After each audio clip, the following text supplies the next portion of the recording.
Good evening, gentlemen, and welcome to another game commentary. Today we're going to go through an AD carry game. This game I was playing Lucian.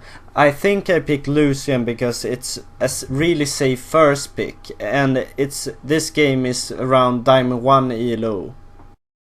So I will be able to see my mistakes and criticize them much easier than the last video. And of course, as you always do, if you can, you start at Gromp or Golems at this ELO, because you immediately get an advantage in laning phase. And here I would say I actually made my first mistake here already. I should have pushed this harder because I got instantly level 2.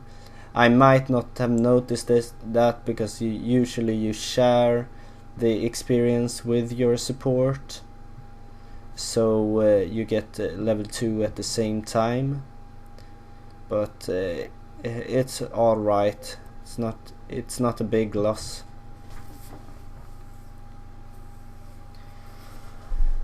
So what I want to do in this laning phase is just play passive, because they have clearly the stronger laning composition.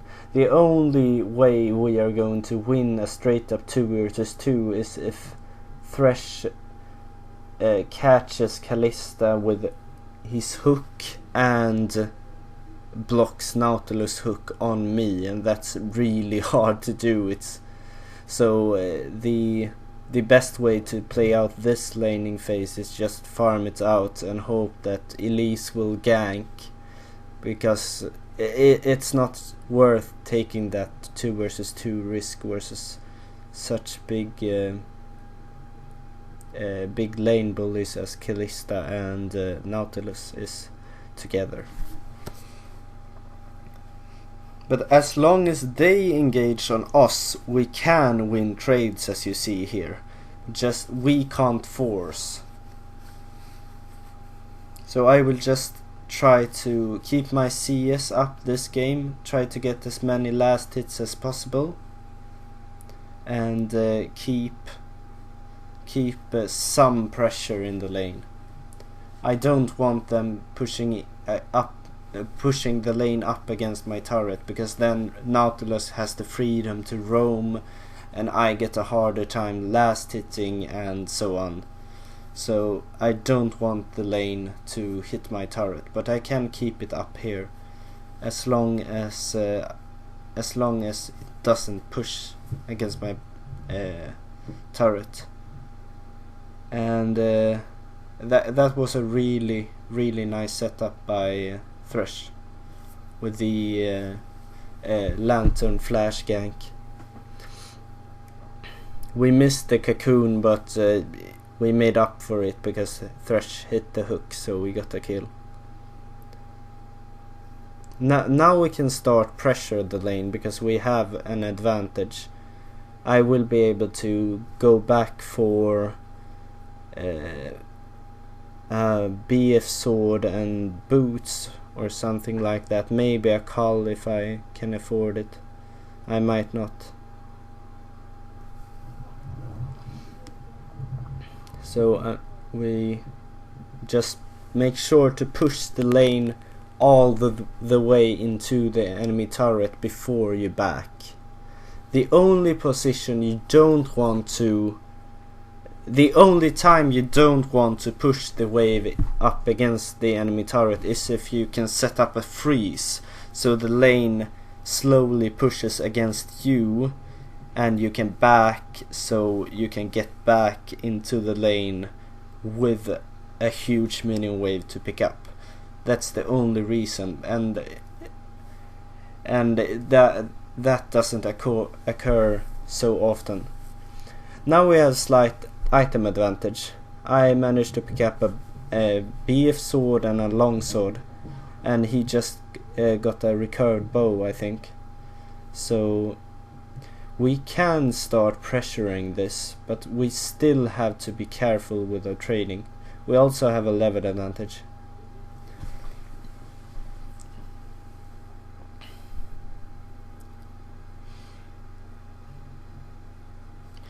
But as we don't have vision deep into the lane, we play passively there, and we want to bait for Fizz. We didn't get a kill there, but we still got Nautilus Flash, and that means that they can't kill us 2 versus 2 because they have no flashes now. So they can't chase me down. If they manage to hook me, I can just flash away from it, and we win the 2 versus 2.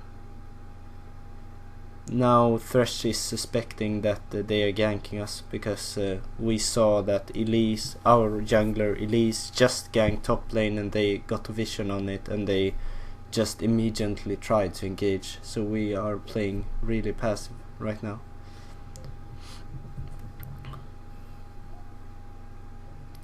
The safe option is always the best option regarding bot lane trades and playing in bot lane, because you take a so huge risk from going aggressive, because if your jungler isn't at your side.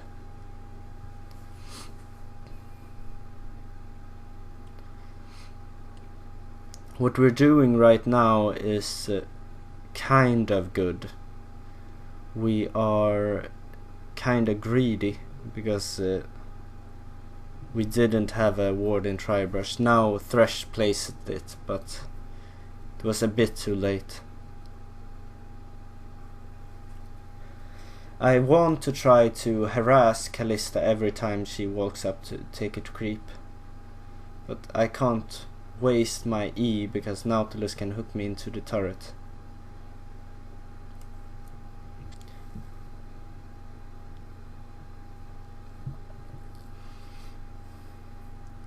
Now we just wait for the mini wave to come as far up to us as possible.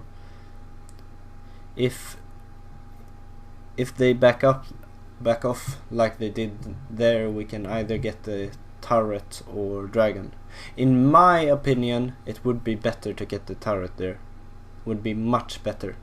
But Elise decided she wanted to make the safe option and go for the dragon, because dragons isn't really valuable now early at all, and they even got the dragon. That was really bad. That wasn't good at all. But things are going alright. I will probably be farming a lot this game because we don't have much wave clear. We have Queen top lane and Fizz in the mid lane.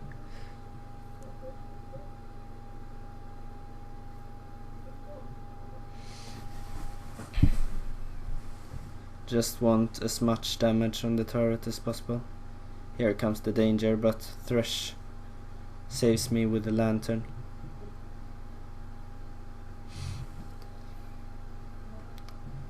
The only reason I can push up that far is because I know that my Thresh can lantern me back. Otherwise I had no business being there at the turret.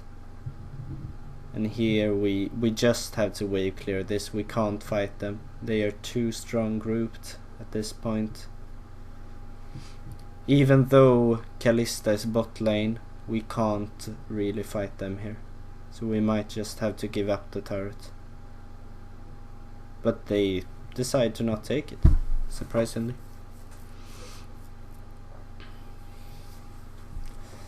Because we lack wave clear on our team, I will really need to farm up as much as possible to then be able to buy static Shiv as fast as possible. Of course I'm getting the Essence Reaver first, because that item is so essential for Lucian. You really need it. It's so valuable.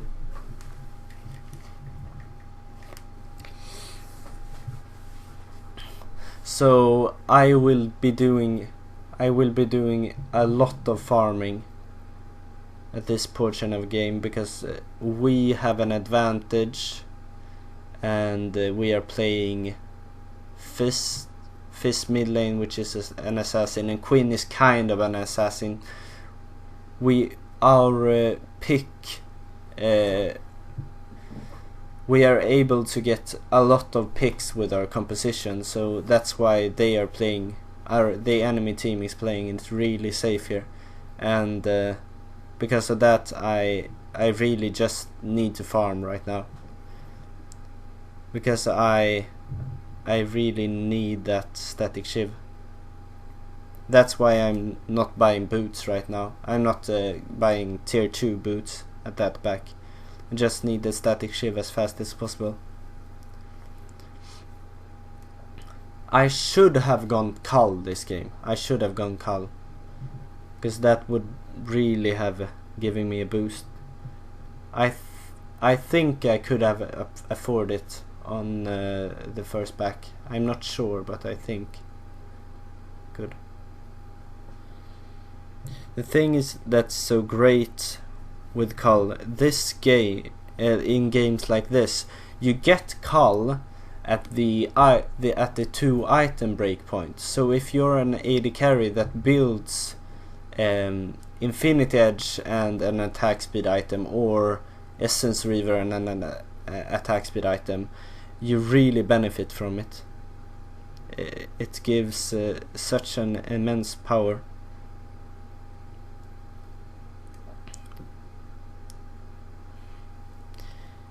Here you see, this is why I can just farm. They need to be so scared about Fizz and Quinn all the time, so I have a really safe time just farming up and trying to get that static shiv.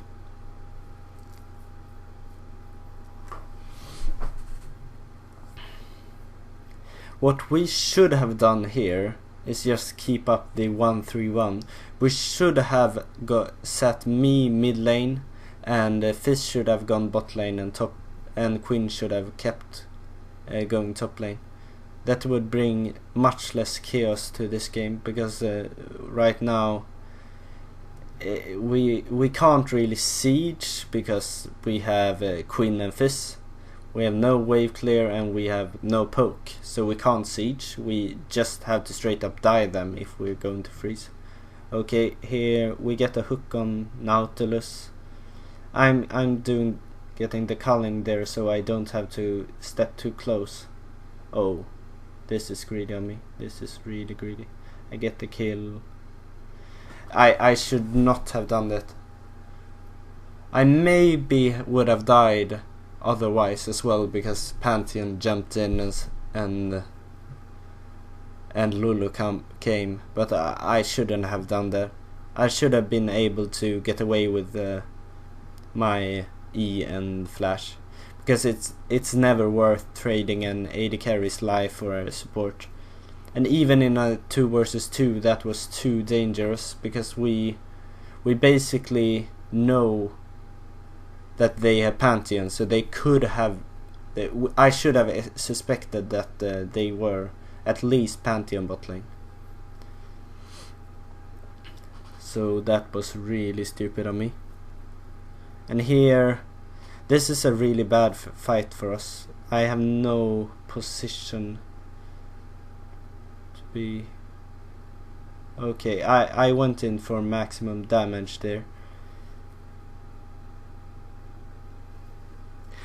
That is a really bad corridor for our team to fight, because we don't really have any AoE, and I was kinda stuck between Lulu and the enemy team there. But I should have stayed more back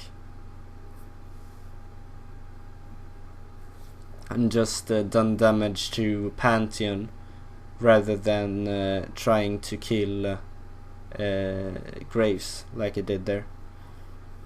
We still won the fight though.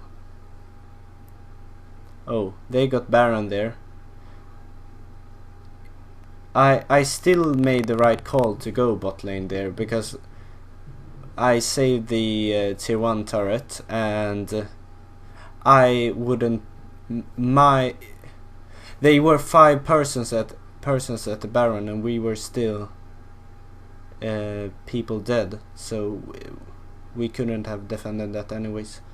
Here I want to keep my culling so I don't have to face check the brush, because I know Pantheon has a lot of damage, so if I got caught by his W, he can just insta-give me there.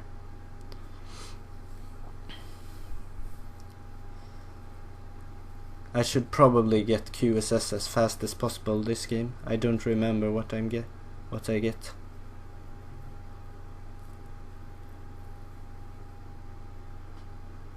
Okay. I just had... This is why I'm building Static Shiv here. Oh, they are backing off. Oh, that was a nice pick by Thresh.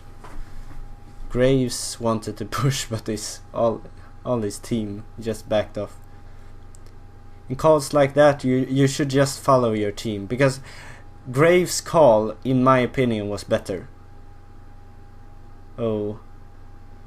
Here I saw Pantheon teleporting beside me, and it was the right call to just flash in there on their backline and just assassinate in them.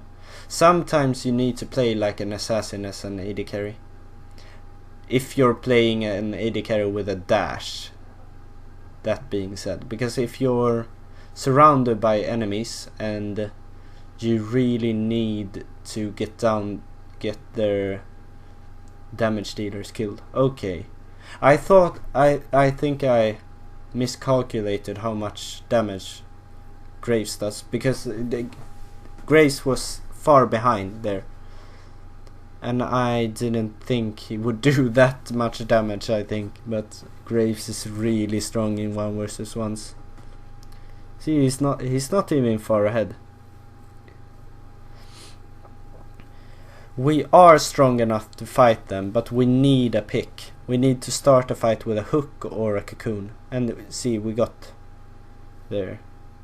Okay, I'm really chunked out here, so I just need to regen up as fast as possible. That's why I'm attacking Gromp here. And then you see, I just regened up all my HP, and I can join the fight here.